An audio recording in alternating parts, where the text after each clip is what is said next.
6 coisas o Senhor aborrece, e a 7ª sua alma abomina: olhos altivos, língua mentirosa, mãos que derramam sangue inocente, coração que trama projetos iníquos, pés que se apressam a correr para o mal, testemunha falsa que profere mentiras e o que semeia contendas entre os irmãos. Neste terceiro encontro, nós vamos falar sobre a fofoca na igreja. E eu pergunto para você, seria possível haver fofoca dentro da igreja? Uma vez que a igreja ela é um local onde as pessoas se reúnem para buscar a Deus e se preparam para ir para o céu, haveria espaço para algo tão terrível e tenebroso mesmo entre os ateus? Eles não aceitam a fofoca. Será que há lugar para isso em meio aos cristãos? Bem, a fofoca ela pode ser chamada também de fake news. É uma maneira de você mentir, de você inventar ou adulterar um fato, algo que aconteceu. Antigamente a imagem de um fofoqueiro, uma fofoqueira, era uma pessoa que colocava ali uma cadeira do lado de fora da sua casa e ficava observando o movimento da vizinhança, e então quando tinha oportunidade ia contar para um e para outro coisas que ouviu, que viu, supostamente ela tem como verdade, mas nem sempre é verdade. Na maioria das vezes, ou quase nunca é verdade, pelo menos da maneira como de fato aconteceu. Mas o conceito não mudou da fofoca. E eu queria chamar sua atenção para sinais de fofoca. Coisas que devem ligar no seu coração uma sirene, uma luz de alerta e falar: opa, fofoca detectada. Pessoas que começam uma frase com você da seguinte forma: olha, eu quero te alertar a respeito de fulano. Mas por quê? Porque fulano é assim, assim, assim. Sinal de possível fofoca detectado. Pessoas que começam a frase usando a seguinte, começam uma conversa usando a seguinte frase: olha, não é querendo falar não. Conhece alguém que faz assim? Olha, não me leva a mal, não é querendo falar não, mas falando, E aí começa a falar mal do irmão. São frases que parece que estão assim tirando um pouco a nossa culpa, mas não estão não. Não estão não. Não é querendo falar não. Ou então assim, nem te conto. Nem te conto. Ou seja, para você ficar curioso e falar: conta, eu quero saber. Melhor não. Conta, agora eu quero saber. Sinal de fofoca detectado. Olha o cheirinho de fofoca no ar. Estão dizendo por aí. Olha, não é eu que estou dizendo, é que eu ouvi dizer. Estão dizendo por aí. Fofoca da cabeluda. Queridos, a fofoca, ela destrói a imagem de alguém, mas principalmente a sua. Principalmente a sua imagem, como se você é a pessoa que tem levado essas informações, isso destrói principalmente a sua imagem e o seu respeito, a sua reputação perante as pessoas.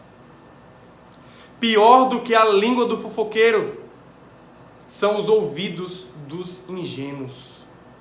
Eu separei um texto de Ellen White. Eu quero ler para você o que está em Testemunhos Seletos, volume 2, página 54. Acompanhe comigo. Não fale mal de pessoa alguma. Não fale mal desse ou daquele. Não fale mal de ninguém. Não ouça mal de ninguém. Não fale e não ouça mal de ninguém. Muitas vezes nós não estamos falando, mas estamos permitindo que falem. Se não houver quem ouça, não haverá quem fale mal. Se alguém fala mal em sua presença, restringi-o. Se você não fizer isto, você está pecando também. Se você não repreender alguém que está falando mal de outro na sua frente, você também está errando. Ainda mais falando de alguém pelas costas, sem a pessoa estar presente. Recuse ouvi-lo. Embora suas maneiras possam ser agradáveis e seus acentos suaves, a pessoa fala com a voz mansa, Ele pode professar amizade e, todavia, revelar segredos, apunhalando a pessoa pelas costas. Resolutamente recuse-se a ouvi-lo. Embora o murmurador queixe-se de estar sobrecarregado, e não poder conter-se. Ah, não aguento, não, eu tenho que falar. Se eu não falar, eu vou explodir. Então exploda, irmão. Mas não fale para mim. Eu não quero saber. Não me interessa se é para falar mal do meu irmão. Não quero saber. Sabe aquelas pessoas que pelas costas são como um leão, mas quando estão na frente da pessoa agem como um gatinho? Isso é o fofoqueiro. Isso é um sinal de fofoca forte detectado. Queridos, lembre-se de algumas coisas que eu vou falar para você aqui agora. Quando nós afirmamos algo a respeito de alguém em qualquer momento, seja não somente na igreja, mas na sociedade, perante a justiça inclusive, nós temos que sustentar o que nós estamos falando. Você sustentaria o que você está falando? Você confia de verdade na pessoa para quem você está falando? Será que essa pessoa não está gravando a sua conversa? Será que ela não pode usar isso um dia contra você para te chamar de fofoqueiro pelas suas costas, inclusive? Pense nisso. Pense. Nós precisamos, antes de levar qualquer informação para alguém, ter que pensar: isso é necessário? Isso é verdade? Isso é comprovado? Está checado? Eu consigo provar isso se for preciso?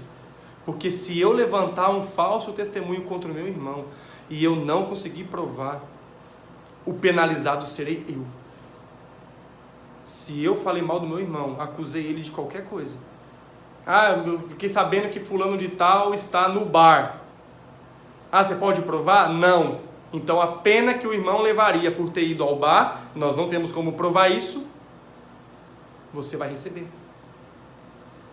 Alguns falam assim: pastor, mas o casal da igreja, talvez a gente está vendo aqui que eles estão fazendo coisas erradas. E eu digo: o que nós podemos fazer? A igreja não tem um departamento de investigação. A igreja não é o poder judiciário que julga as pessoas. Nós orientamos. Nós orientamos. E se acontecer algo, deixa acontecer. Quando acontecer, aí nós vamos poder agir e atuar sempre com amor e com carinho. Queridos, nós precisamos refletir muito sobre isso. Refletir muito sobre isso. Porque o que é a igreja, como eu já falei no começo? Se não um local onde as pessoas estão se preparando para ir para o céu, estão buscando a Deus, querem viver uma vida melhor ao lado de Deus. Por que ser cristão? Por que ser adventista se é para viver fofocando? Não faz sentido. Não faz o menor sentido. A igreja não é para isto. Eu tenho ensinado nas minhas igrejas que nós devemos fofocar, mas a fofoca do bem, se é que eu posso chamar dessa forma. Falando bem das pessoas pelas costas. E falando mais bem ainda pela frente. Elogiando as pessoas, pontuando os pontos positivos, destacando as qualidades.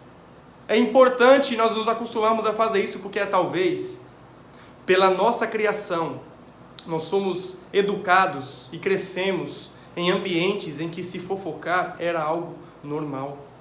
Não estou aqui exatamente criticando a sua criação. Eu estou realmente constatando que em alguns ambientes, alguns lares, isso é uma coisa normal, corriqueira.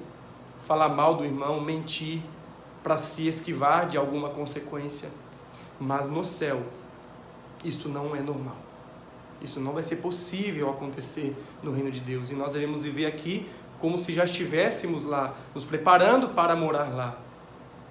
Portanto, meus queridos, eu gostaria de convidar você a se achegar a Deus sobre esse particular. Porque talvez alguém de vocês que estejam assistindo neste momento este vídeo, em algum momento já tenha sido vítima de alguma fofoca. Alguém já tenha levantado um mau testemunho contra você. Alguém já tenha espalhado boatos fortes a seu respeito ou a sua família. Eu já fui caluniado, já inventaram coisas a meu respeito e eu sei o quão ruim é isto. E nós precisamos ter maturidade para conseguir superar e conseguir, de fato, permanecer firmes, mesmo em meio a pessoas tão persistentes em errar neste ponto. Mas se você, de repente, percebe que você tem sido um fofoqueiro, uma fofoqueira, uma pessoa que às vezes gostaria de não falar tanto, mas parece que é uma tentação e você acaba falando sem saber, acaba denegrindo a imagem do seu irmão, acaba machucando, acaba causando contenda entre os irmãos. Isso é abominável ao Senhor, como lemos aqui em Provérbios. Quero dizer para você que existe perdão para você. Deus, Ele pode te dar uma segunda chance. Deus, Ele pode te receber e falar: filho, vamos juntos a partir de agora então. O que passou, passou. Se for possível pedir perdão para alguém, vamos pedir perdão. Mas se não for possível, às vezes a pessoa já até morreu, então tudo bem. A gente segue e a gente vence. Mas eu gostaria que você, nesse momento, pela graça e pelo poder de Deus, deixasse de usar a sua língua para ferir o seu irmão e a usasse apenas para abençoar. Que você possa falar apenas aquilo que edifica a Deus e abençoa o seu irmão. Que Deus te ajude, que Deus nos ajude, que Deus abençoe a igreja. Eu deixo para terminar essa mensagem o verso de Apocalipse, capítulo 22, versículo 15, que fala sobre o céu, e nós sempre acreditamos que o céu vai ter tanta coisa boa, e toda vez que falamos sobre o céu só temos pensamentos e sentimentos bons. Mas o verso 15 do capítulo 22 vem com uma verdade muito forte, e ela precisa ser colocada nesse momento para nossa reflexão, que ela fala sobre aqueles que não vão para o céu. Fora do céu ficam os cães, os feiticeiros, os impuros, os assassinos, os idólatras e todo aquele que ama e pratica a mentira.